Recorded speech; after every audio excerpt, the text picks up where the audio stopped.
I'm Tony, and today we're going to take a look at gridded fusible interfacing.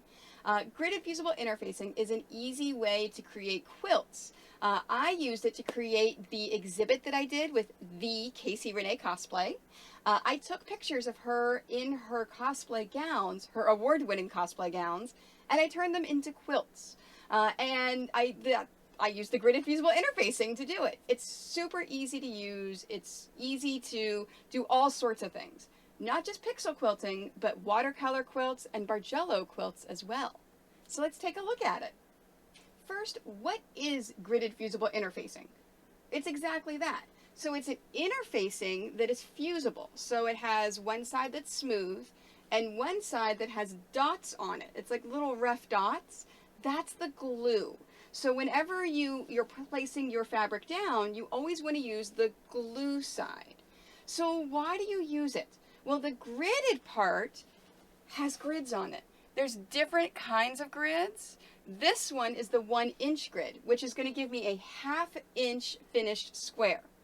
If you purchase the pre-done grids, whatever the grid is, subtract a 1/2 inch, 1/4 inch on each side for your seam allowance, and that's going to be your finished one. So the 1-inch square equals a 1/2 inch finished square.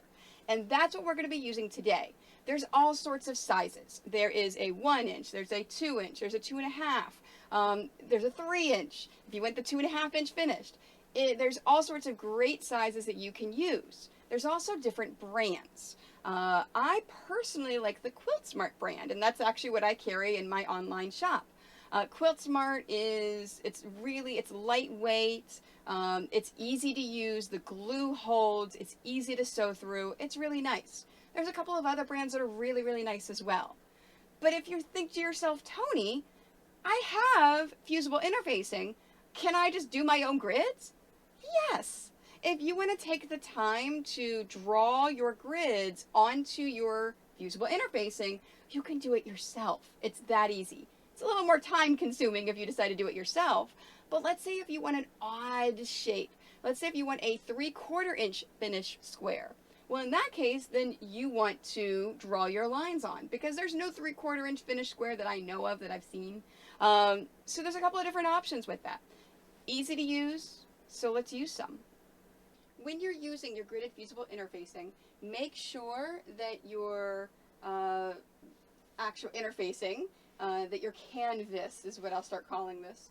Your canvas is on your ironing surface. So this is my big ironing board. So I've got my big board, and I'm just laying this right onto the board, because if you have to iron this, when you pick this up and move it to an ironing board, it could possibly shift all of the pieces. Ask me how I know. So I've learned to just do everything on a larger surface. If you don't have a large cutting table that you can put a large ironing board on, you can use your dining room table, use a large coffee table, and you could also get a couple of different kinds of ironing surfaces. I've got a couple of them linked in the video below, including this large ironing mat that I picked up from Martelli. There's a couple of other portable ones that you can get as well.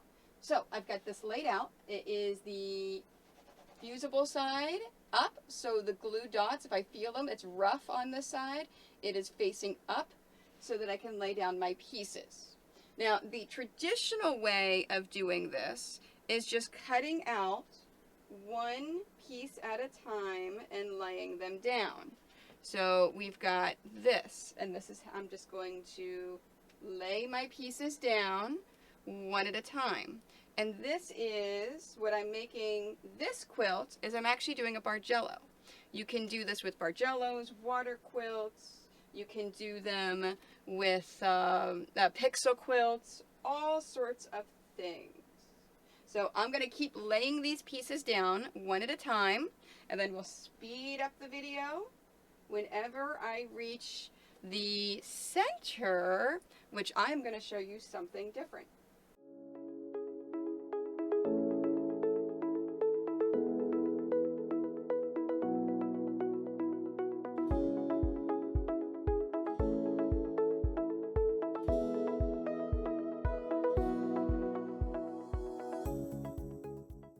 you may have watched me lay all this out and think to yourself, Tony, there's got to be a faster and easier way. Well, if you don't want to cut out each individual little square to put them down, you can sew strips together. So let's say if you sew a pink and a purple strip together and a blue and a purple strip together, and then just cut those strips and then lay those down, that will speed that up a little bit. You just have to make sure that whenever you sew strips together, that your finished is the size of the squares.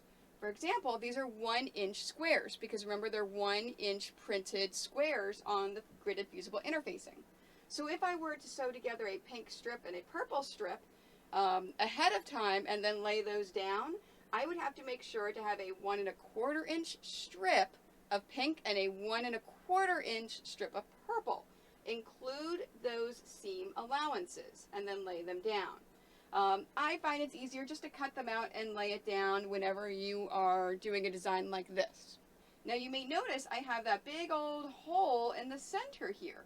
Well, that's because you don't have to, if you've probably noticed, I'm probably doing a heart here.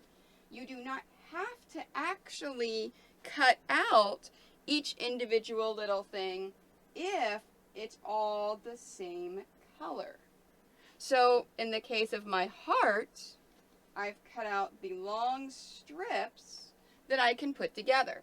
Whenever we sew our gridded fusible interfacing together, it is going, as you will see, it's going to look like I cut out each and individual little one of these squares for this heart, but I didn't. I saved time and I saved my mental space because let's be honest, cutting each and every one of these little things out is a little daunting. So by just doing the strips, so we're laying these out just like this. Now, whenever you're all finished laying your stuff out, the next step is to iron it. Now, there is a debate of do you use steam or not whenever you are ironing on gridded fusible interfacing. Honestly, it depends on the interfacing. The interfacing should have instructions that come with it of do you use steam or not. Personally, when I do the Quilt Smart, I use steam. I like steam. It is great. Now, the only thing before I can use my steam is I do have to trim this. I actually didn't measure it before I started laying my design out. I just kind of winged it as I went. But we don't want to touch any of this open gridded fusible interfacing with the iron. So the next thing I'm going to do is I'm actually going to trim up the ends just to make sure that I'm not going to iron anything that's open because it will damage the iron, and then we'll iron it. All right, let's iron it. So whenever you're ironing, you do not want to go back and forth like you do sometimes with an iron.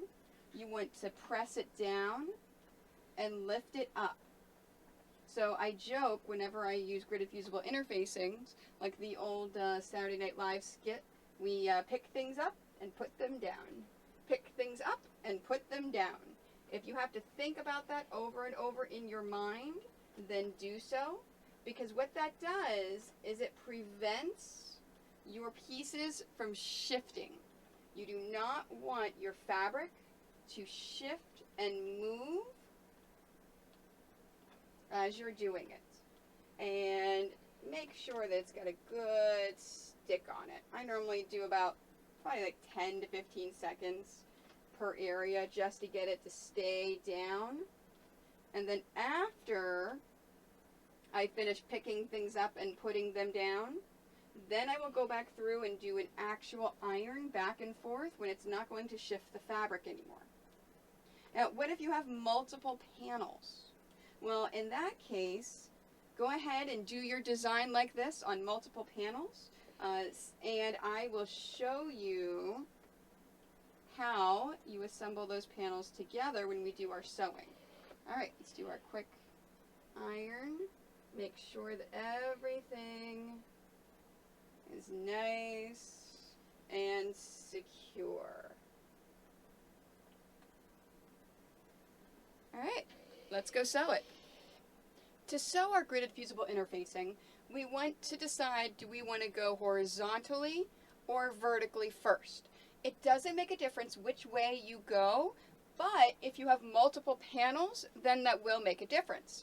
For example, if I have another panel that I'm adding on here, on this side, well then I want to sew the verticals first. That way I can sew this panel to that panel. And then, of course, you can, or if you're doing one on the bottom for vertical, well then you can sew the vertical to there. If you have multiple panels, like I did in the cosplay pixel quilts that I created, well in that case you just, I would advise that you assemble them this way first. So in that case, what I did is I did all of the horizontals. So I took my second panel, I put it here, I assembled my horizontal here and included this one. So I just butted it right up against there and then included it as I sewed. So let me show you. Whenever you're sewing these, and I'll take it to the machine and show you in a moment, we're going to go down. So I'm going to sew my horizontals first. So we're going to fold this down and I'm going to sew this right along here using a 1/4 inch seam. After I finish that, I'm then going to go down to the next one and sew here with a 1/4 inch seam all the way down. And then just line by line, just going through and sewing it all the way down. If I had a panel next to me here that I was doing a horizontal, and the reason you would do that is if you had multiple panels this way and this way, so you have all over the place panels, I'm going to fold this, I'm going to sew this at the 1/4 inch seam, and I'm going to take the next one, butt it right up against there, and continue sewing 1/4 inch seam all the way down. So let me show you on the machine what I mean. Oh, and before I almost forgot, you notice how in mine there are a bunch of areas that have open spaces. There's also areas where they're overlapping each other. That is perfectly okay. Trust me, you see them now, and you can even see them, you know, being a little bit distance away. You can see that big old gap right there. You're not going to be able to see them when you sew them. That's the greatest thing about the gridded fusible interfacing, is it looks like you spent all this effort and time to create perfect little points, but it's going to do it for us. Now let's go to the machine and sew it. So here is my top of my quilt. So I'm going to take it and I'm going to fold over this first row. Okay, because remember I said I'm going to sew these on the horizontal. Now I'm a big fan of a leader ender, where you've got the scrap piece of fabric before and after what you're working on. It just makes it so much easier, faster, and it locks those seams in at the top and the bottom. Now I'm using a 1/4 inch foot with guide. It's one of my favorites. Basically what it does is it guarantees that you're sewing a perfect 1/4 inch every single time. Now when I'm folding this in and putting it into my machine, I'm not touching this piece of metal that's my 1/4 inch seam. I'm just barely to the left of it.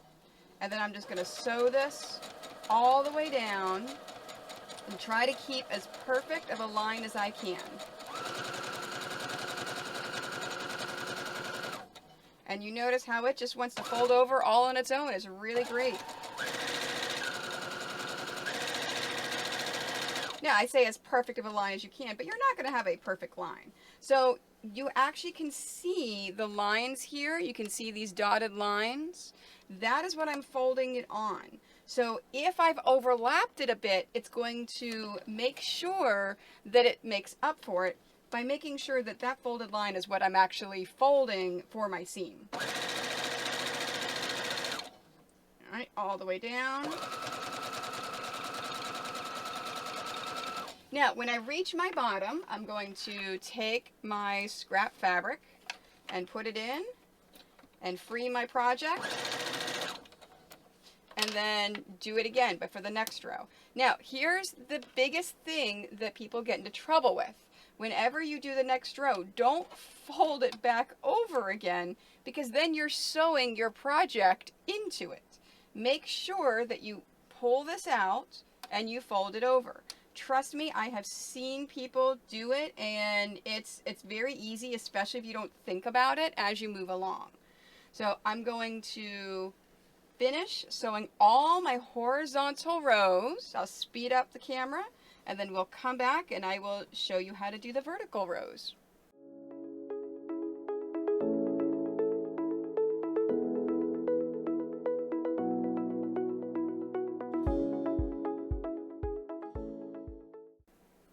I was going to talk about if this happens whenever I showed you the next step of this, but it happened. So I'm going to show you while I'm in the middle of doing it.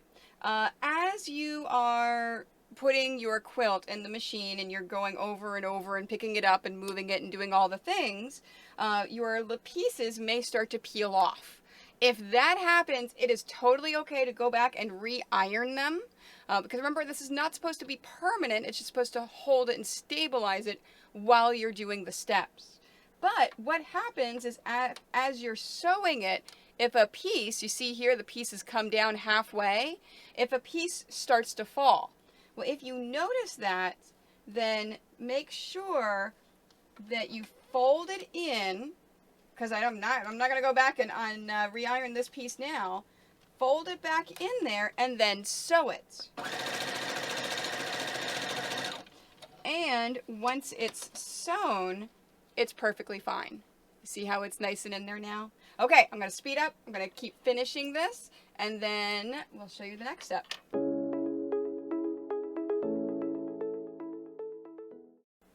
And now we have a squished up design. We're done, right? No, I'm kidding. So we've done the horizontals. Now, before we can do the verticals, we've got to prep it. So the first thing you want to do is we want to iron this. But you don't want to iron it on this side because this is not what we're concerned with. We're concerned with this side. So what we have to do is we have to iron it a certain direction. Now, it does not make a difference if you iron it to the top or if you iron it to the bottom, but you do need to iron it in a single direction. Now, I have found the easiest way to do this is to kind of spread it out just a touch on your ironing mat and then gently iron them the one direction. So I find if you iron up, again, towards the top or the bottom of your design does not make a difference. And again, I love my steam. Feel free, if you're using the Quilt Smart, you can use steam or not, it is up to you. Now this is not going to be perfect on the other side. This is only to make sure that everything is facing in the same direction. Just like that. Now once you do that, then flip it over and iron it all the way out.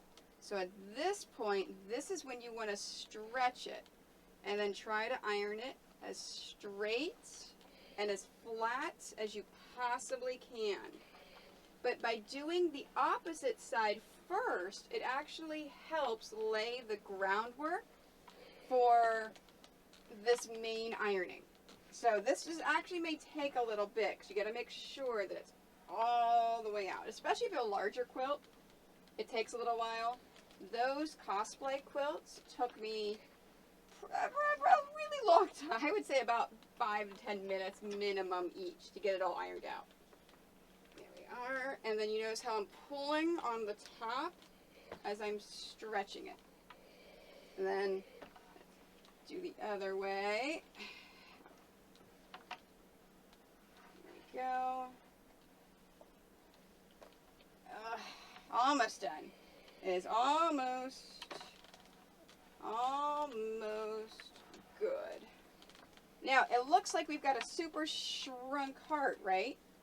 Well, that's because we've got our seam allowances on the horizontal, but we haven't done the vertical yet. So it's going to look like a super shrunken heart. There we are. Okay, I like that. So now the next step. Now, this is where you may go, oh, wow, I didn't think of that. Or you may go, oh, yeah, that's obvious. We definitely want to do that. Flip your quilt so that the seams are now going down, and we're going to nest our seams. So whenever we do this for the vertical, whenever we fold this over, that's a lot of bulk for both sides. So let me show you that up close. So when you fold it, you see how much bulk there is for those seams? That's a lot of bulk. Well, we want to nest those seams. We want to go opposite in order to make sure that they are properly, it looks like it's perfect points every single time. And then the second is we're going to make sure that we don't have as much bulk. Now, here's the trick of doing it. You want to trim each of these seams. So you want to make sure you can go up and you can trim this, but when you trim it, you want to make sure you do not go all the way up to the thread. So do not cut that thread. Cut just below the thread. And what that does then, it allows us to flip one of the seams. So you see I can then fold this up so that whenever I turn it and I sew this, you see how those seams are now nested. So I'm going to go through and I'm going to snip all of these seams. And after I snip all of these seams, we'll take it to the sewing machine and I will show you how to sew the verticals.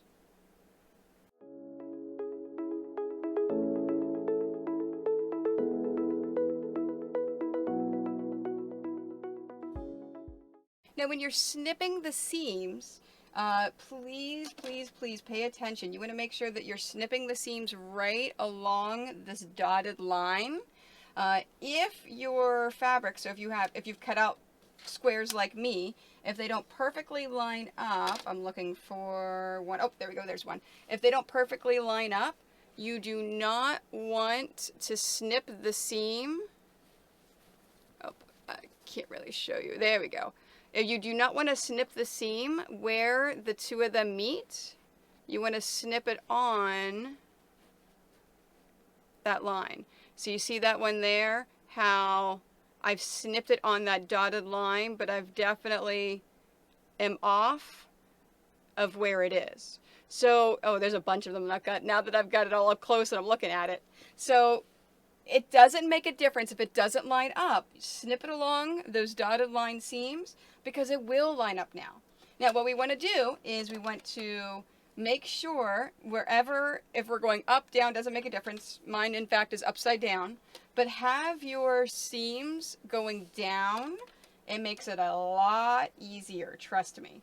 And then you want to take the whole thing and fold it back.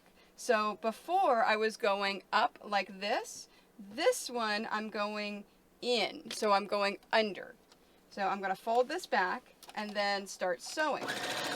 Now when you're sewing it, remember we want to nest these seams. So I'm going to take this one and I'm going to pop it up just like this.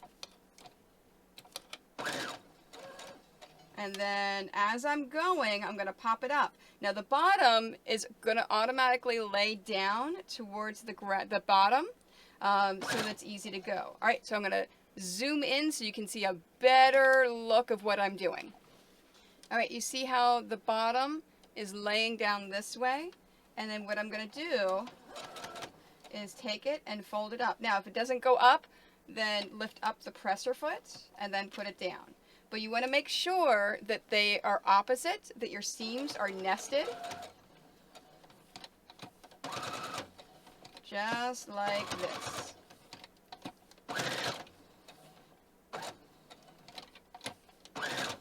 And then, let me show you the beginning area. You see how my seams are perfectly nested. So they're going up on this side, they're going down on this side, and a 1/4 inch seam. All right, I'm going to zoom out, fast forward the video, and finish off my vertical seams. Okay, I totally forgot that it's different for the next one because we've sewn it so it's gone up, so we can't put them down. So what I normally do in this case is we fold this under. Now remember, we have to keep an eye, see how this wants to tuck in there.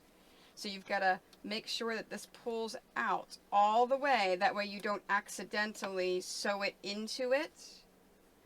Now, if you do the gridded fusible interfacing for the larger squares, it's a lot easier to maneuver. This is just because they're 1/2 inch finished squares. So in this case, if we want to keep on going, I've got to pull this. We have two options. Option number one is we can sew it like this, where this side is down and this side is up. But we have to make sure as we're doing it, we're keeping an eye on this side so it doesn't flip down and have that extra bulk and not have the nested seams. So that's option one. Option two, flip it over. Oh wait, nope, that doesn't work. If you flip it over, it's still down and up. Well, never mind. Well, in fact, that is what I'm going to do now, though, is I am going to flip it over, because now I remember that, yes, no, that is what I want to do, because I want to have the seams on this side to make it easier for me to pull. So once you do the one going this side to make it easy, flip it over. It's been a few years since I've made one, so I was like, oh yeah, that's right. This is the easiest way to do it. And then make sure as you're doing it that this one is going up. And then when you do the next one, this seam will be going up just like this, so that it'll be sewn up, but the bottom needs to go down. So what I always do is I flip it to the other end. So I'll go back and forth. You'll see me go back and forth and flip it. Basically just to make it easy on myself, to make sure that these seams are nice and nothing gets sewn the wrong way.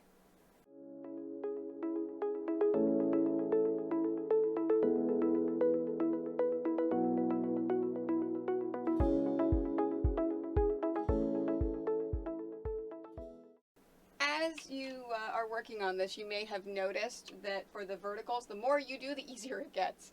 Because it's not as pulling and moving or being afraid that it's going to get caught under the seams. It's easier the more you do it.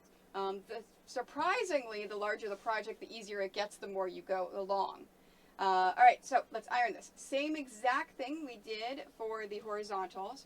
I want to iron the verticals on the wrong side first. And what this is going to do is it's going to basically lock it in a little to make it easier on the other side. So it doesn't, remember, we're not worried about pulling it out all the way and making sure that it's perfect. We're just ironing this to lay it down.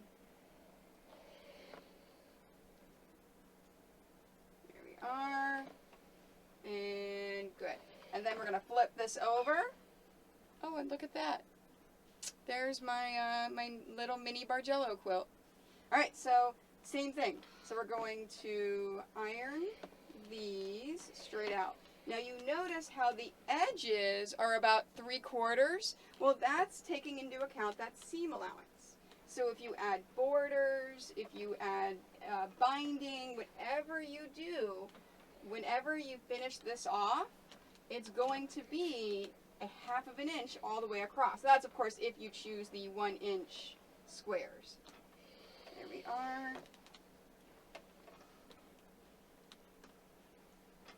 And there it is.